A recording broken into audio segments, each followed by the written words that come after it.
नमस्कार। आज हम बात करेंगे गुप्त नवरात्रों के बारे में। गुप्त नवरात्रे में मुख्यतः 10 महाविद्याओं की पूजा होती है। यह मुख्यतः साधकों और तांत्रिकों के लिए होती है।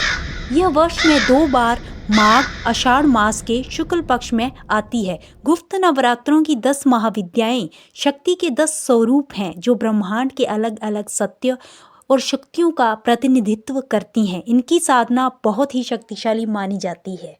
इन नवरात्रों में तांत्रिक अपनी शक्तियों को बढ़ाने के लिए बहुत सी प्रक्रियाएं करते हैं, इसलिए आपको रात्रि के समय चौराहे आदि पर जाने से बचना चाहिए। ज्यादातर लोगों को इन नवरात्रों की जानकारी नहीं होती है क्योंकि यह आम लोगों की नहीं, तांत्रिकों और साधकों की उच्च शक्तियां प्राप्त करने की मुख्य नवरात्रि होती है। अगर आपको जरा सा भी लगे कि आपके ऊपर कुछ नकारात्मक शक्ति हावी हो रही है तो आपको अपने घर में आके पीली सरसों को एक दीपक में डालकर उस दीपक को जला दें और थोड़ी सी सरसों उस व्यक्ति के सिर पर घुमाकर बाहर की ओर फेंक दें ताकि किसी तरह की नकारात्मक शक्ति आप पर हावी न हो सके।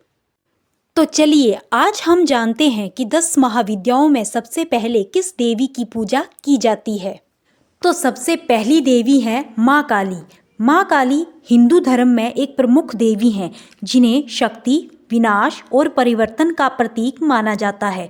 वे भगवान शिव की पत्नी पार्वती का उग्र रूप हैं। उनका रंग गहरा काला नीला है। वे एक मुंडों की माला पहनती हैं और इनके हाथ में एक खड्ग तलवार जिसे कि हम कहते हैं वो होता है।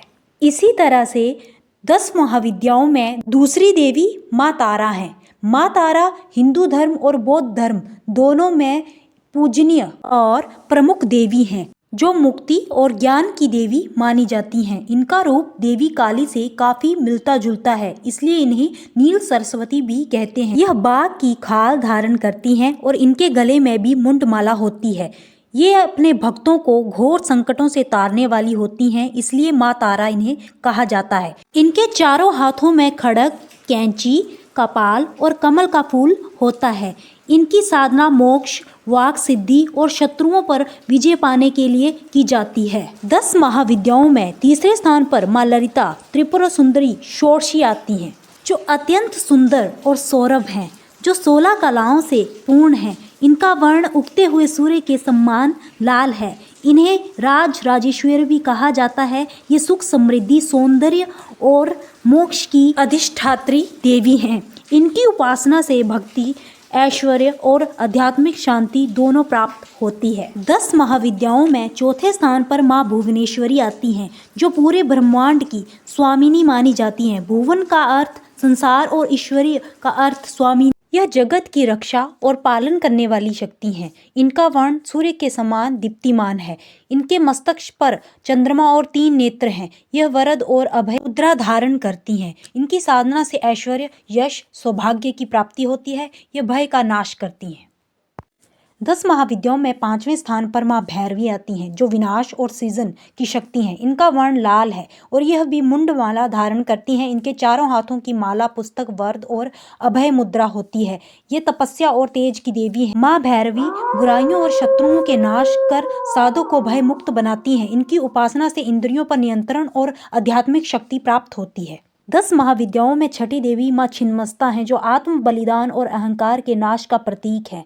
यह अपना कटा हुआ सिर स्वयं हाथ में धारण करती हैं। अपने ही रक्त धाराओं से सहायिकाओं की भूख शांत करती हैं। यह अत्यंत शक्तिशाली और उग्र देवी मानी जाती हैं। इनका यह स्वरूप संसार के चक्र और पूर्ण आत्म बलिदान का प्रतीक है जहाँ लेने और देने वाला एक है। यौन ऊर्जाओं पर विजय यह कामदेव और रति के ऊपर खड़ी दिखाई देती हैं। इंद्रियों पर नियंत्रण और आत्मिक उत्थान को दर्शाता है। भक्त शत्रुओं पर विजय, भय से मुक्ति, कुंडलिनी जागृत के लिए इनकी साधना करते हैं।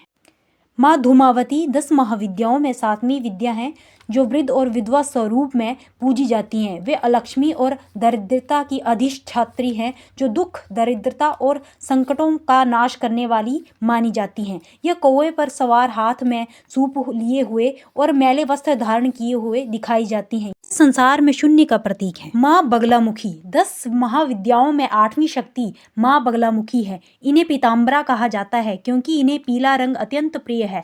पीले वस्त्र, फूल और प्रसाद ये विरोधियों की बुद्धि, वाणी और गति को रोकने की अधिष्ठात्री देवी हैं। कोर्ट कचहरी, वाद विवाद और शत्रुओं पर विजय पाने के लिए इनकी साधना अनुष्ठान किए जाते हैं। इनके हाथ में गदा और दूसरे में शत्रु की जीभ पकड़े हुए हैं, जो वाणी पर नियंत्रण का प्रतीक है। इन्हें ब्रह्मास्त्र के समान शक्तिशाली माना जाता है। यह ब्रह्मांड की किसी हलचल को शांत कर सकती हैं। माँ मांतगी 10 महाविद्याओं में 9वीं देवी हैं। इन्हें उच्चिष्ट चंडालिनी कहा जाता है, जो कला और संगीत और ज्ञान की अधिष्ठात्री हैं और गृहस्थ जीवन में सुख शांति प्रदान करती हैं। मांतगी देवी गहरे नीले या हरे रंग की हैं। उनके हाथों में वीणा, अंकुश और खड्ग होते हैं। इनकी साधना में शुद्धता और कठोर नियमों के बजाय भक्ति को प्रधानता दी जाती है। 10 महाविद्याओं में अंतिम और 10वीं विद्या है माता कमला।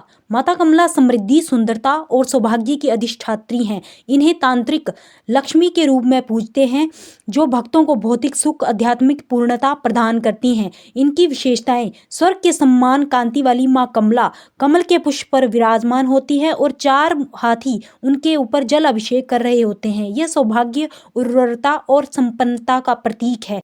और दूसरी तरफ यह भी माना जाता है गृहस्थ जीवन वालों के लिए इनकी साधना अत्यंत फलदायी है, क्योंकि यह दरिद्रता का नाश करती हैं। तो इस तरह से हमने आज की वीडियो में जाना गुप्त नवरात्रों में 10 महाविद्याओं के बारे में, जिन्हें तांत्रिक गुप्त नवरात्रों में पूजते हैं।